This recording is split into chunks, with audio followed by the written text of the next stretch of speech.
Hey, what's up, y'all? It's your boy, DJ B Remix. We're back at it. Hi. Homegirl, what did we just watch? We watched Shang Chi. We watched Shang Chi. Hold on, we have to hold the shirts up, and we have to hold it up for a thumbnail, okay? Because we need better thumbnails. But it would have to be like the middle of the video. No, you're right. You could choose the thumbnail. You're right. Yeah. Anyway. Sorry. Okay. We watched it in the theater. It's Labor Day weekend, y'all. We watched it in the theater It's because Thursday night. But yeah. Right. So, it's the first night. It's opening night, basically. Not officially, but There were quite a few people in the theater. It's interesting because it's an old theater. They have like the old theater, but then they had it in like the upstairs. I know we've never been upstairs before into the regular theater. Yeah. So it's all right. It's cool. Yeah. It's a theater. But okay. So, how did you feel about this movie? Let me first preface by saying, guys, that I have been really hyped about this You really have been. Because I am an Asian American, and I have been long advocating for more Asian American representation, Asian representation, in Hollywood, and I've been wanting to see something that's more than just some generic shit. Sorry, we can't post this on Facebook. I probably will anyway. Yeah. Anyway, and I will preface this by saying I heard a lot of people online kind of saying, like, why aren't they promoting this enough?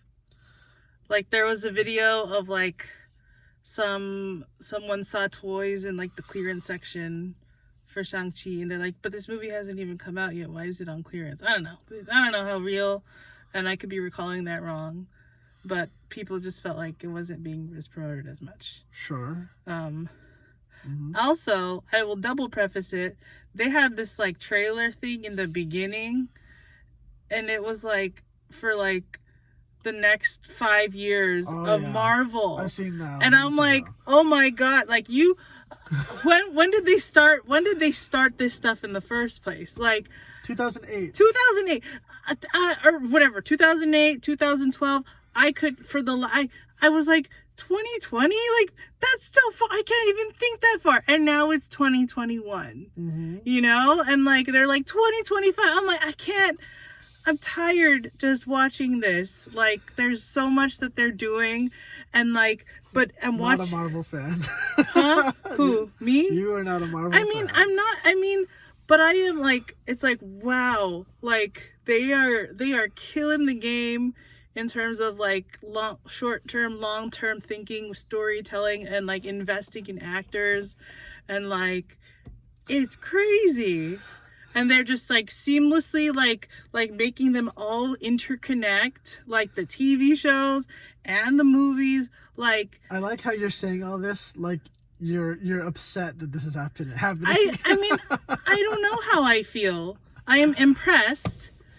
I'm also like kind of not surprised because I've witnessed the first part of it, so it's interesting. Like it's interesting to see, like there's definitely a lot of world building in this film. Like, and you can feel that. You can feel like this is like, oh, we're not just. So it's like when we have kids, they're gonna grow up in a world where like there was always just Marvel movies like this good. Whereas we know a world where like it wasn't always the case. Like but yeah, it is tiring.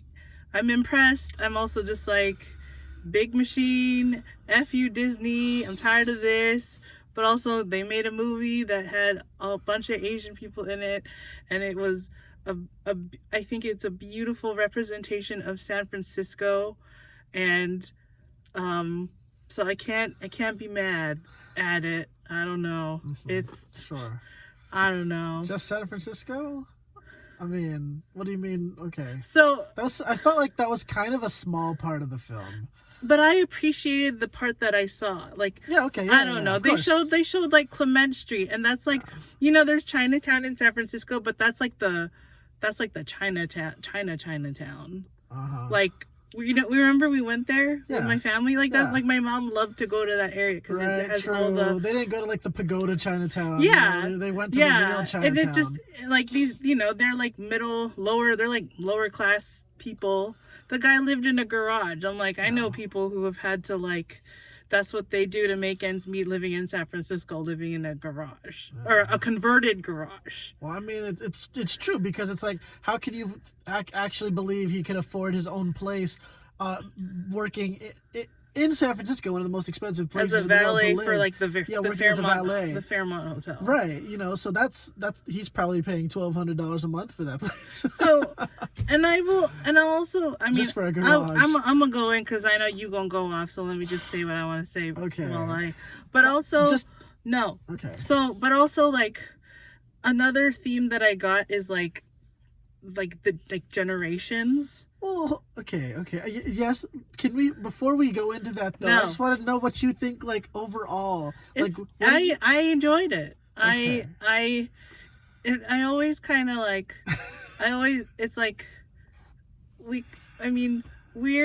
not Chinese, we're Filipino, but and I know that there's a part of us that wants to see that kind of representation on the big screen, but for now, it's like, we're going to celebrate seeing our Asian brothers and sisters on that screen, and and that's what I'm saying. We're like the story. They go into the theme of like generations, and like it's something that resonates with us, especially how growing up in the Bay Area, and it's like being aware of the family that immigrated, and like being aware of your ancestors. Like it's the idea of like knowing who you are and who you've come from, and also just like the dynamics of generations. I don't know, like it spoke close to home. And even like Giorgio's character, like Giorgio, like Michelle, like she represents like the stuff she's kind of saying is kind of like what our generation wishes we would hear from the older generation. We're talking about the auntie character. It's very Giorgio is the character that she plays on Star Trek Discovery. I think I saw an article that was talking about like how when they made this movie they had a list of like the stereotypes that they wanted to break. I didn't read what the stereotypes were, but the story I got from it is just like our generation struggles so much with our identity of being like here in America, but also like being Filipino or Chinese, and like figuring out what that is, and like the choices our parents like there was like the expectate, like they're like the parents are like, when will you just get a good job and be stable, and that's always what they want for us. But then we're like, we want to figure this out on our own, and I don't know, it's very that there was a lot of like it was clear that there was a lot of significant cultural how do you say it? Like cultural I don't know how to explain it. The bond between the father and the son. The bond, the dynamics between intergenerational, like, the generations, the brother and the sister, familial, the daughter to the father. Yep. They're going in all these different roles. directions. That they're really tackling, and I thought that that was really fascinating. They even, in a lot of ways, like what I thought was really good was they never made, like, it felt natural that all the characters were just bilingual. Like, they understood their language. When the parents would talk in Chinese, it was never that they, and like Aquafina's character, for example, never actually speaks it. She understands it for the most part, but she doesn't actually speak it, because there's a lot of Asian Americans like that. Well, we understand a lot of what our parents talk to us as, but we don't usually use the language. And I thought that was really cool too, to see that representation was in the film. And I think, it didn't come off as like trying to be something, or like it didn't come off as like stereotypical or something. Yeah. It wasn't trying to be too funny or too serious. Like I think it had a good tone. Is that, it's like, Sure. sometimes these Marvel movies, they try to cut in on some extra humor and it's a hit or miss. But this one, it's pretty, it's not like super serious. Yeah. You know what, like, what I liked about this film is that I realized that this was an origin film from the start. Like a lot of Marvel films, like for example, Black Panther, he had the benefit of being introduced in like Civil War. That's true. And another film, I think, before he actually had his own film. But this is like, you see who this character is and who he becomes. I feel like the only last time that happened was like Ant-Man, but also like you also sort of see him what was I trying to say there? Like, you see him also being introduced. Actually, I don't want to do any spoilers. Sorry, spoiler free, guys. But you see some introduction in there, and also the way it was done was fine. Like it, I don't know, the exposition, and it was. I appreciated that too. Fine. You know why? Because I think I remember what I was trying to say. It makes him seem more relatable as like a guy who just became this. Like he just became some, and it was never like he was never ever actually trying to be a superhero in the film, and I think that was kind of fascinating as well as a way to introduce the character, because you see like the whole origin of his mother and father. I'm not going to give any spoilers, of course, but you see almost kind of like a Batman type thing. Yeah. Can we also talk about the special effects in this movie? Oh, yes. It was visually stunning. Like all of the action scenes, amazing. Oh yeah. Like that was dope. Mm-hmm. Like all the kung fu, I don't know what it's called, but I'm just gonna call it that. Just martial arts. Martial arts. Sorry. Yeah. Like it was amazing. Well, it was definitely kung fu. Like they know what they're doing. These people, like, it's amazing. Yeah. And then they had freaking dragons, and it was amazing. Yeah. It was like I was saying, like Game of Thrones was trying to do in 8 seasons what that movie did in like an hour plus. Like those special effects, like it was a dragon. Like I want that little creature as a stuffed animal. Mm-hmm. Like I don't care. It's just it was. I'm sure that's gonna exist. It's visually amazing. Like I love. Like we were watching the credits, and there's a long section of the visual effects. They had a lot of studios working on that, and it shows. It's amazing that like we live in a time where like you can see dragons on the TV, on the theater, and it's like I believe it. Those are the dragons. Yeah. Like it's amazing. Yeah. It's stunning. Yeah, and another thing that I would say too is it felt like dang it, I want to talk about certain things, but I don't want to give away spoilers. So let's have a chat sometime, guys. Come to my stream, twitch.tv/DJB_remix. We can talk about some spoilers. But one of the criticisms that I would have of the film is just really I had to spend a lot of time in like world building and lore explanations. You get a lot of like old like stories, like, so this is how I became this, or this is how this happened. A little, they had to like, this is what they had to like squeeze in a whole world building into like a walking sequence. Yeah, I was like, oh, okay, like, yeah, I'm gonna just follow along. These are the cliff notes, like, okay. Yeah, and I get it.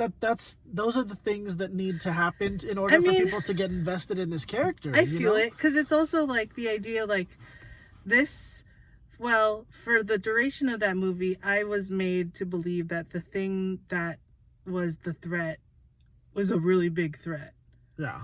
But I also know, having watched a bunch of all the other Marvel Avengers movies, like, there's a lot of things that be threatening the world. Like, I don't know, like, it's, and then this is like this is after the blip too. Yeah. Like, they kind of touch on that a little bit, but yeah, it's just, I don't know. It's kind of the threat doesn't seem as threatening, I guess, is what I would say. Sure. Yeah. So, yeah, fair enough.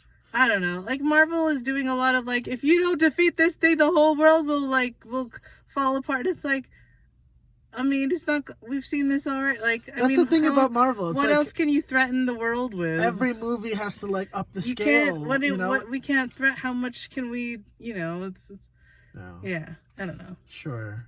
But still, it's very good. I enjoyed it. Yes. It was. I thought it was a very beautiful film. Yeah. And I also I thought that it was. I don't want to go too deep into it, but I thought the film was very progressive in a lot of ways. It almost, and it's okay because it wasn't like super trying hard to be progressive. You know what I'm saying? I think, one, they made a very big, they didn't sexualize any of the female characters. They made the sister, like, have a lot of agency. They didn't even have, like, a love interest for Shang Chi. He was just really good friends with Awkwafina. But that's okay because none of it wasn't really like a big deal anyway. A lot of times those things are just thrown in just to kind of, like, as for cheap tropes or whatever. So anyway, but as someone who is hyped for Asian American or just Asian representation, I can say Asian American because they're Asian American. Shang-Chi is Asian American. Even Awkwafina makes a point, like, there's a line that she says where she's like, you are also American, to her mom or something like that. So I thought the film was beautiful. There was a scene at the very end where they do the lanterns and things like that, and they talk about, we're honoring our ancestors, we're honoring people who have died. I think that. What are you giving me that look on your face? You're tired of talking. I don't know. I think, in a lot of ways, that's a very necessary scene in this time of in the world that we live in right now. I think that especially when Asians are targeted, and you're not taking this seriously. Oh, I rebuke you. That's that devil in you. I'm giving facial color commentary. As you're talking, to give something to look at. Yes, because anyway, your hat covers your face. Anyway, guys. No, don't do that. I want to see your face. Stop it. Anyway, how many rings out of 10 would you give Shang-Chi and the 10 rings? Oh, man. The father and son dynamic was also very dope, though. Tony Leung's character, man, that guy. Yeah. That guy played the Asian dad. The fucking the slippers. That made his character so much cooler. When they go to the temple and he's just chilling in, like, slippers and stuff like that. That just seemed like, oh yeah. That's what I would expect a guy like that to be like in Asia. Anyway, go. 10? How many rings out of 10? Before your battery dies. 9.5. 9.5. I was going to give it a 10, but I don't want to give it a 10. Because you're annoying. Why am I annoying? Because you're funny. 9.5 as well. So we have an average of 9.5. All right, that's pretty good. That is really good. I'm impressed. There's scenes at the end of the credits. There's 2. Yeah. I want to talk about that, but I don't want any spoilers. Yeah. So if you want to chat spoilers, twitch.tv/DJB_remix. You can also catch her on twitch.tv/RisalineBeatrice. Instagram, Twitter, y'all know the rest. Peace out, guys.